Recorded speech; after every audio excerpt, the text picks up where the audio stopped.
ይህ ሰው ኒኮላ ቴስላ ይባላል። ይሄኛው ደግሞ ቴስላ ኮይል። እስቲ የሁለቱን ታሪክ በጥቂቱ ላስረዳችሁ። ኒኮላ ቴስላ በዋናነት በኤሲ ፓወር ጄኔሬተር ፈጠራው የሚታወቅ ዓለማችን ላይ ከነበሩ ድንቅ ሳይንቲስቶች መሃል አንዱ ነበር። ከዛም ባለፈ ሁሉም የሰው ልጆች የኤሌክትሪክ ኃይልን በነፃ ማግኘት አለባቸው የሚል ጥልቅ ምኞት ነበረው። የኤሌክትሪክ ኃይልን በነፃ ማለው ዝግባለ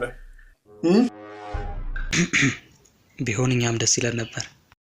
ታዲያ ይህንን ምኞቱን እውን ለማድረግ የሚያስችለውን የፈጠራ ውጤት ለዓለም አስተዋወቀ። የቴክኖሎጂ የሚሰራበት መንገድ ከአንድ ፓወር ስቴሽን ትራንስሚት የሚደረገውን የኤሌክትሪክ ኃይል ካለምንም የገመድ ኮኔክሽን ከአንድ ቦታ ወደ ሌላኛው ማስተላለፍ ነው። ይህም የፈጠራ ውጤት ቴስላ ኮይል ይባላል።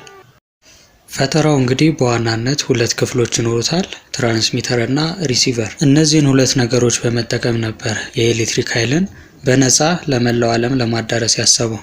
ታዲያ በዚህ መሃል ግን አንድ ችግር ነበር። የኤሌክትሪክ ኃይልን በዚህ መልኩ ለማስተላለፍ ፓወር ትራንስሚተሩ እና አምፖሎቹ የግድ ቅርብ ለቅርብ መሆን ነበረባቸው። በዚህ አይነት ደግሞ ራቅ ላሉ አካባቢዎች የኤሌክትሪክ ኃይልን ለማግኘት የማይታሰብ ነበር። የዚህ ችግር ደግሞ ዋነኛው ምክንያት መጀመሪያ ላይ እንደነገርኳችሁ ቴስላ ኮይል የኤሌክትሪክ ኃይሉን ለማስተላለፍ ምንም አይነት ገመድ አይጠቀምም። ከዛ ይልቅ አየርን በመጠቀም ነበር ፓወርን ለማስተላለፍ ያሰበው።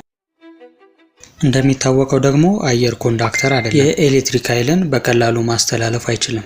ያ ማለት ጥሩ ኢንሱሌተር ነው ማለት ነው።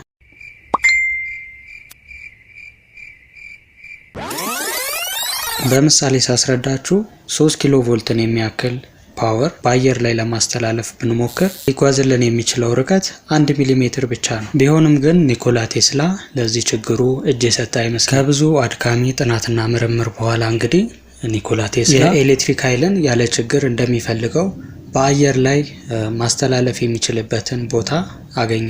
እሱም ከላይ ነው።